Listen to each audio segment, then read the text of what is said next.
What we are doing today is to make you believe in your country. We are very sorry that some people deceived you. You don't deserve to be deceived. You are human beings like any other person. And you can be all you want to be. Don't look down on yourself. We don't need to do the wrong thing to become whatever we want to become. What if we told you that over 100 Nigerian girls, many sick, some pregnant, and some even with children, were abandoned in another country with no one to help them? Until now, what you're about to hear is not just a story, it's a wake-up call. In recent years, the silent epidemic of human trafficking has continued to steal the dreams of thousands of Nigerian youth, especially girls, lured with fake job promises, manipulated by traffickers, or simply running from poverty. Many find themselves stranded in foreign countries, suffering abuse, exploitation, and despair. One such case surfaced in Côte d'Ivoire, where over 100 Nigerian girls, mostly trafficked, were rescued after enduring unimaginable conditions. Your paper. Do you have your paper? Have you seen your own? You have your paper? You have your own? Right, so we are with some of our sisters that are going to be coming back to Nigeria. Yeah. And this so I've got to represent of the Nigerian community here. What's your name, sir? Yeah, my name is High Chief Davidson Ogu. Being the Nigerians here, we are doing all we can, to rescue them and to, see how we can bring them back to Nigeria. Good. So that the government in Nigeria, we're looking forward for them to see how they can do one or two empowerment for them, because they are victims, like you see. Yeah. So is there any message in the Nigerian community here in Abidjan has for others that might be back home, that people might be enticing with such opportunity and all of that?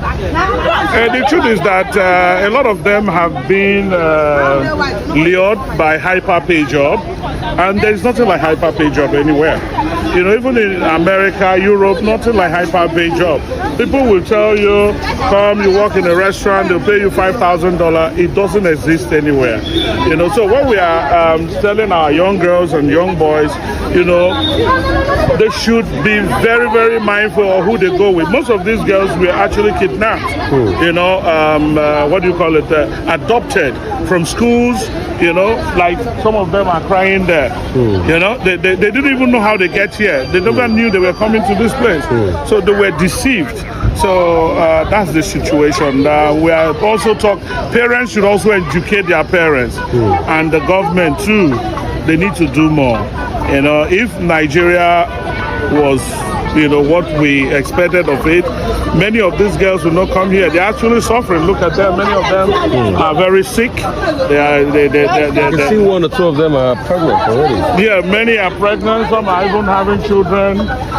So it's such an appalling situation. Okay, thank you so much. Thank you, Mr. Rufai. But the nation might never have noticed until one voice made noise loud enough to shake the system. Very Dark Man, a social media activist known for his blunt truth-telling, raised the alarm, calling out authorities and demanding answers. Thanks to his boldness, Nigerians across the world were alerted, and a beacon of hope soon followed.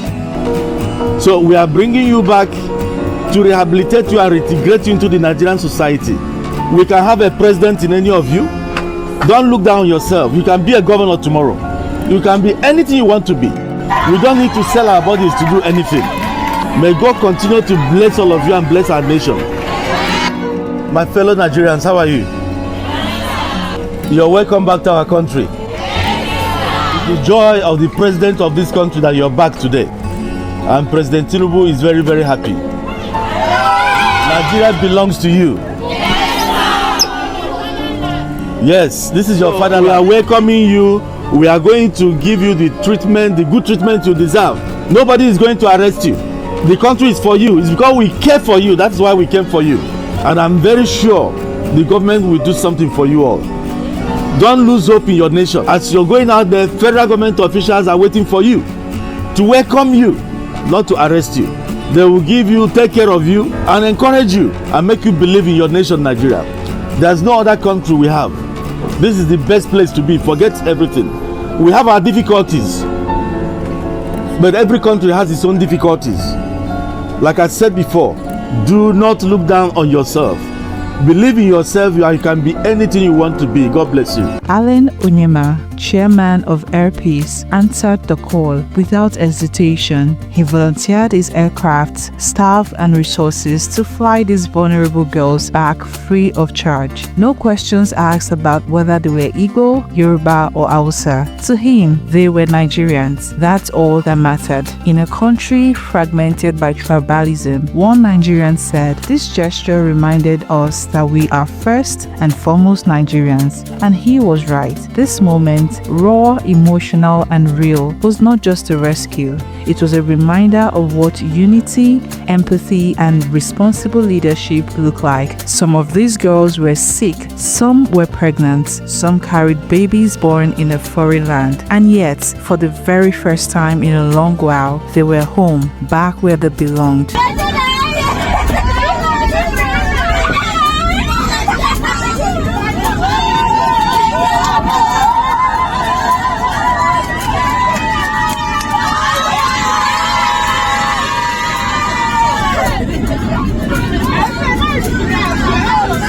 You could see the happiness on their faces, very, very palpable. This isn't the first time Alan Onyema has stepped in during a national crisis, and likely won't be the last. From evacuating Nigerians during the South Africa xenophobic attacks, Chief Barrister Alan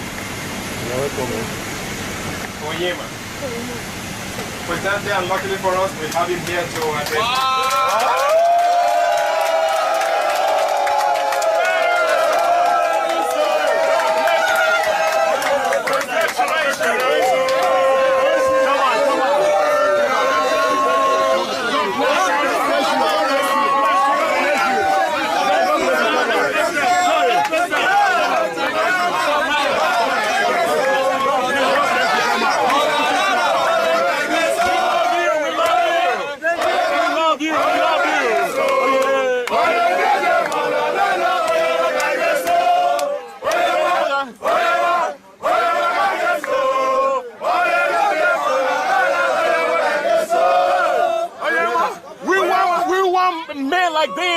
In Nigeria, we want men like this, detribalized Nigerians.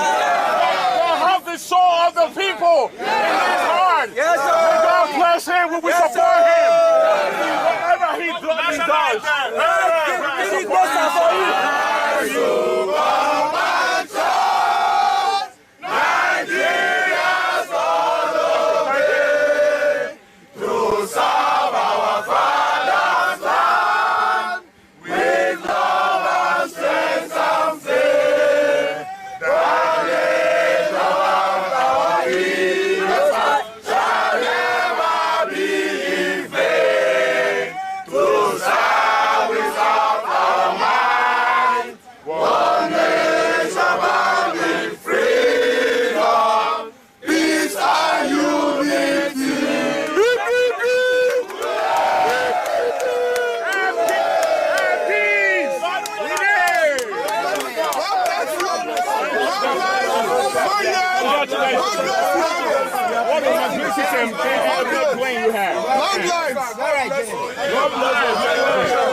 To many more cases, the Air Peace chairman continues to use his platform to serve humanity. I've been on the phone with the government officials. I've spoken with the Foreign Affairs Minister 2 days ago, and I've spoken with the Nigeria's ambassador to Egypt, who is the one covering Sudan too.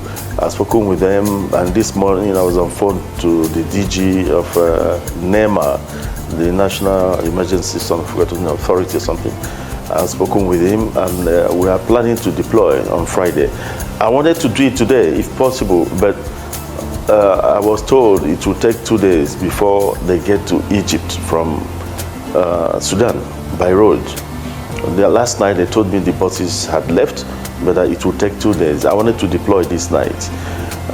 So I'll be deploying on Friday, and maybe on Thursday night, I might send about 3 jets out to Egypt. And this time, thanks to Very Dark Man's advocacy and the action of Air Peace, over 100 Nigerian girls were saved from a life of darkness and given a chance to start again. Let this not be a one-time headline. Let it be a call to every Nigerian, at home and abroad, to care, to act, and to never look away. Because no Nigerian deserves to be forgotten, not in Cote d'Ivoire, not anywhere.